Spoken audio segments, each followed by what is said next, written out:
हाँ जी, एक और हम एग्जांपल करते हैं वेक्टर स्पेस से related. For n is greater than or equal to 0, the set Pn of polynomials of degree at most n consist of all polynomials of the form। ठीक है, हम क्या कह रहे हैं कि पॉलिनोमियल का हम सेट ले रहे हैं Pn। जिस तरह हम लेते हैं P2 कंसीडर करते हैं तो P2 is the second degree polynomial, P3 is the third degree polynomial। ठीक है, second degree first degree polynomial ले रहे हैं तो वो सपोज आता है x प्लस 1 या x माइनस 1 या किसी भी टाइप का जिसमें x की पावर 1 होती है। सेकंड डिग्री पॉलिनोमियल ले रहे हैं तो उसमें x square plus 2x plus 1। इसी तरह थर्ड डिग्री, और अगर हम जनरलाइज कर लेते हैं nth डिग्री पॉलिनोमियल ले लेते हैं t में अगर हम कंसीडर करते हैं तो वो क्या आ जाएगा a0 plus a12 plus a2t square up to an tn। ठीक है, तो ये जो हम सेट ले रहे हैं पॉलिनोमियल ऑफ डिग्री n का, this is a vector space. Vector space क्यों है? क्योंकि ये सारी प्रॉपर्टीज उसकी सेटिस्फाई करता है। अब देखिए, अगर आपने एक वेक्टर ये कंसीडर किया ना p ऑफ t, दूसरा आप जो है वो पॉलिनोमियल ले रहे हैं q ऑफ t। ठीक है, q ऑफ 2, इसमें आपने a0 a1 a2 an लिया, उसमें आपने b0 b1 b2 and bn consider करना। इसी तरह अगर इन दोनों को ऐड करेंगे p प्लस क्यू करेंगे तो p plus Q into T क्या आ जाएगा, p of t plus q of t। ठीक है, तो इसमें वो जितनी भी प्रॉपर्टीज हमने की थी ना वो सारी आपने चेक करनी है और सेटिस्फाई करनी है। और वो प्रॉपर्टीज कौन कौन सी थी? ये वाली जितनी भी प्रॉपर्टीज ये है ना, आप दो पॉलिनोमियल्स को ऐड करेंगे p of t plus q of t, तो वो भी पॉलिनोमियल आना चाहिए nth डिग्री का। ठीक है, और अगर p प्लस क्यू करें तो वो किसके इक्वल आना चाहिए, q प्लस p के। इसी तरह एसोसिएटिव लॉ भी होल्ड करना चाहिए, इसमें आपने p और q लिया, एक और आप ले लें z ले लें। ठीक है, तो इसी तरह जीरो वेक्टर भी उसमें होल्ड करना चाहिए और ये सारी प्रॉपर्टीज उसमें सेटिस्फाई होनी चाहिए। तो वो क्या होगा, पॉलिनोमियल ऑफ डिग्री n, ये वेक्टर स्पेस है, लेकिन आपने क्या करना है, वन बाय वन इसकी सारी प्रॉपर्टीज आपने चेक करनी है। जिस तरह हम लास्ट एग्जांपल में किया था ना, सेम वही प्रोसीजर आपने फॉलो करना है। ठीक है, और इसमें क्या था कि आपके पास n टुपल्स थे, उसको आपने चेक करना था वेक्टर स्पेस है, और इसमें क्या है, पॉलिनोमियल्स है। ठीक है, तो जैसे आपने इन दोनों को ऐड किया ना, p of p plus Q into T. ठीक है, तो ये क्या आ जाएगा, p of t plus q of t। तो p और q को अगर आप ऐड करें तो ये क्या आ जाएगा, a0 plus b0 plus a1 plus b1 into T plus an plus B N into T. तो अब देखिए, अब जब हमने इन दोनों को ऐड किया ना तो ये क्या आपके पास आया, ये भी पॉलिनोमियल आया ना, ए नॉट बी नॉट कोई भी रियल नंबर है, इन दोनों को ऐड करेंगे आपके पास एक और रियल नंबर आ जाएगा। इसी तरह a1 b1 भी रियल नंबर्स हैं। ठीक है, तो ये आपके पास क्या आ गया, nth डिग्री पर पॉलिनोमियल ही आया ना, तो एडिशन डिफाइंड है।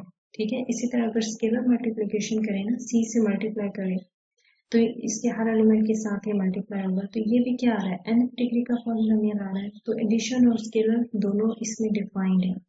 और जो बाकी प्रॉपर्टीज है वो आपने चेक करनी है, जो हमने लास्ट एग्जांपल की थी वो प्रोसीजर आपने फॉलो करके इसका सारा वो प्रूव करना है कि ये nth डिग्री पॉलिनोमियल क्या है, आपके पास वेक्टर स्पेस है। हाँ जी, नेक्स्ट एग्जांपल हम करते हैं। Let V be the set of all fifth degree polynomial with standard operation. Is it a vector space? Justify your answer. V क्या है, set of fifth degree polynomial है। ठीक है, फिफ्थ डिग्री पोलिनोमियल है तो इसका मतलब है कि जो इसकी हाईएस्ट डिग्री आ रही है वो क्या आ रही है, फिफ्थ है, 5 है। उसको हमने चेक करना है कि वो वेक्टर स्पेस है। अब देखिए, अगर हम लेते हैं सपोज, इसमें अगर हम कर रहे हैं कोई ऐसी प्रॉपर्टीज होती हैं जो हो सकता है कि scalar addition of vector define ना हो, स्केलर मल्टीप्लिकेशन डिफाइन ना हो, या एडिटिव आइडेंटिटी या एडिटिव इनवर्स। ठीक है, ये तीन चार जो बेसिक प्रॉपर्टीज हैं, इनमें से हो सकता है कोई प्रॉपर्टी वायलेट कर रही हो, तो पहले हम इनको चेक कर लेते हैं कि ये सेटिस्फाई होती है या नहीं होती। तो इसमें जो कि स्पेसिफिकली आपसे पूछा गया है कि वो फिफ्थ डिग्री पोलिनोमियल है, तो अगर हम कोई स्पेसिफिक एग्जांपल कंसीडर कर लेते हैं और उससे हम चेक कर लेते हैं कि आइदर हम दोनों को ऐड करें तो फिफ्थ डिग्री पोलिनोमियल ही आएगा या कोई और आ जाएगा, तो अगर एग्जांपल दे के हम उसको चेक कर सकते हैं कि वो वेक्टर स्पेस नहीं है। ठीक है, तो V is not a vector space. In this case, V is not vector space. Why? Because V is not closed under addition. यानी अगर आप दो जो आपके पास पॉलिनोमियल आ रही है अगर दो को ऐड करें तो वो 5 डिग्री पॉलिनोमियल नहीं आएगा। कैसे नहीं आएगा? Let's see, let us consider f equal to x5 plus x minus 1। ठीक है, 5 डिग्री पॉलिनोमियल है ना, जो हाईएस्ट डिग्री आ रही है x की, जो हाईएस्ट पावर आ रही है वो क्या आ रही है? 5 आ रही है। And g equal to minus x5, ये भी 5 डिग्री पॉलिनोमियल है, दोनों 5 डिग्री पॉलिनोमियल है ना, दोनों की जो हाईएस्ट पावर है 5 है। तो ये दोनों किसको बिलोंग करते हैं? v को बिलोंग करते हैं। अब हमें देखना है कि अगर हम दोनों को ऐड करें तो वो भी v में ही आना चाहिए, यानी वो भी 5 डिग्री पॉलिनोमियल ही आना चाहिए। तो अब हम इन दोनों को ऐड करते हैं, f प्लस जी। f प्लस जी करें तो यहाँ पे क्या आता है? x5 प्लस x माइनस 1 और माइनस x5। अब देखिए x5 इन दोनों में कैंसिल हो गया तो ये क्या आ गया? x माइनस 1 आ गया ना। ठीक है, तो ये x माइनस 1 जो आ रहा है ये कितने डिग्री का पॉलिनोमियल आ रहा है? फर्स्ट डिग्री का, लीनियर आ रहा है ना। ठीक है, तो हमने किसको चेक करना था? ये क्या आना चाहिए था आंसर में? 5th ही आना चाहिए था। ठीक है, लेकिन ये क्या आ रहा है? फर्स्ट डिग्री पॉलिनोमियल आ गया। तो ये v का एलिमेंट तो नहीं होगा ना, v को बिलोंग नहीं करेगा, क्योंकि v में कौन सा सेट आ रहा है? v कौन सा सेट आ रहा है जिसमें 5th डिग्री पॉलिनोमियल्स आ रहे हैं। तो हमने f और g जो लिए थे वो तो 5th डिग्री पॉलिनोमियल लिए थे, लेकिन अगर हम इन दोनों को ऐड करें तो वो 5th डिग्री पॉलिनोमियल नहीं आता। So v is not a vector space. ठीक है, next, let v is a set of order pair. ठीक है, एक्स वाई में ऑर्डर पेयर आ रहे हैं और किस तरह के एलिमेंट आ रहे हैं कि इसमें जो फर्स्ट पोजीशन पे जो आपके पास एलिमेंट आ रहा है वो भी पॉजिटिव है, यानी वो greater than or equal to 0 है, और जो सेकंड पे आ रहा है वो भी greater than or equal to 0 है। Is it a vector space? अब हमने इसको चेक करना है कि ये वेक्टर स्पेस है। अब देखिए इसमें क्या आ रहा है कि ये वेक्टर स्पेस नहीं है। इसके लिए हम एक काउंटर एग्जांपल देंगे कि कैसे वेक्टर स्पेस नहीं है। अब देखिए, अगर आप इसमें क्या होना चाहिए? एडिटिव आइडेंटिटी होल्ड करनी चाहिए ना। एडिटिव आइडेंटिटी का मतलब ये है कि अगर हम u इसमें लेते हैं एक्स वाई तो उसका इन्वर्स क्या आना चाहिए? Minus X minus Y. ठीक है, लेकिन अब जैसे देखें कि अगर हम लेते हैं, सपोज हम ले लेते हैं माइनस 1 1 ले लेते हैं। ठीक है, 1 1 अगर हम लेते हैं, ऑर्डर पेयर में लेना है ना, आपने जो एलिमेंट्स लेने हैं वो इसको देखते हुए लेने हैं। जिस तरह हमने यहाँ पे लास्ट एग्जांपल में किया था ना, 5th डिग्री पॉलिनोमियल कंसीडर किया था, इसी तरह इसमें आपने क्या लेना है? ऑर्डर पेयर की फॉर्म में भी हमें गिवन है तो हमने क्या लिया? 1 1। इसका एडिटिव इनवर्स अगर लेते हैं तो वो माइनस टाइम्स 1 1 क्या आ जाएगा? Minus 1 and minus 1। अब देखिए ये माइनस 1 और माइनस 1 ऑर्डर पेयर आ रहा है तो ये v को बिलोंग नहीं करता। क्यों नहीं करता? क्योंकि यहाँ पे आपके पास जो x और y आ रहे हैं ना, यानी ये वाले जो एलिमेंट आ रहे हैं ये पॉजिटिव होने चाहिए, यानी x is greater than or equal to 0 and y is greater than or equal to 0। ये कंडीशन है x y पे कि ये नेगेटिव नहीं होने चाहिए। अब इसमें अगर हम लेते हैं तो ये क्या आ रहा है? माइनस 1। तो माइनस 1 क्या है? नेगेटिव है ना, पॉजिटिव तो नहीं है। माइनस 1 भी नेगेटिव है और ये माइनस 1 भी नेगेटिव है, तो ये v को बिलोंग नहीं करेगा, ये v का एलिमेंट नहीं है। सो इसमें एडिटिव इनवर्स होल्ड नहीं करता v में। So v is not a vector space.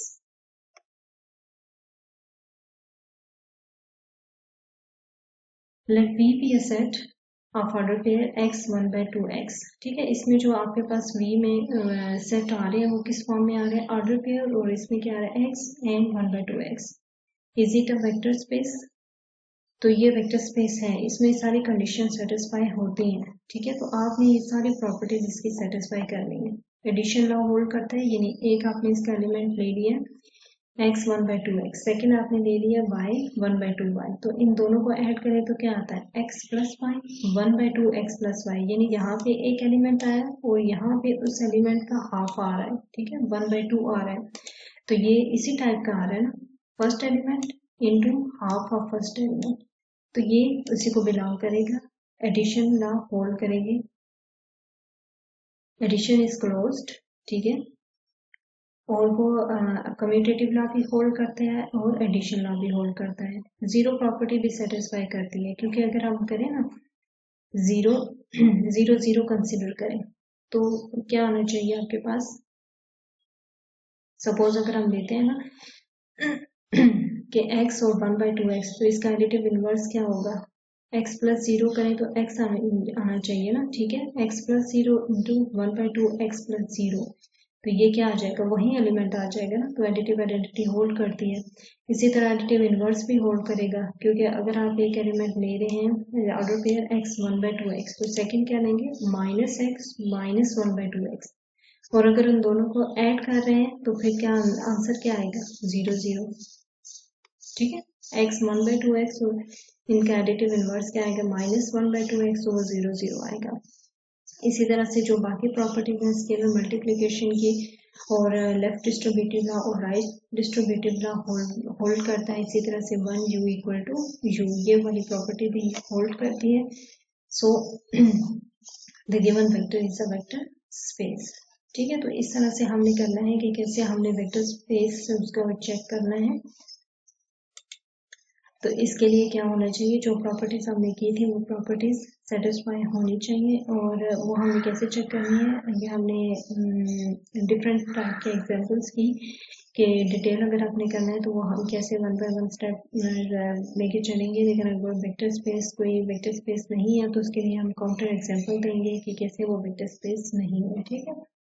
तो ये डिफरेंट एग्जांपल थी। तो आज के लेक्चर में हमने जो टॉपिक किया है वो वेक्टर स्पेस का है। वेक्टर स्पेस से हमने कुछ कंडीशंस की थी, 10 प्रॉपर्टीज सेटिस्फाई होनी चाहिए, और उसके बाद उससे रिलेटेड हमने एग्जांपल की थी।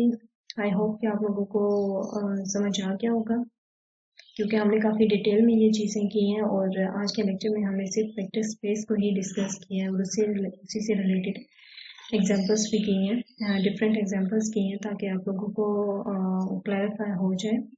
सो उम्मीद करती हूँ कि आप लोगों को लेक्चर समझ आ गया होगा,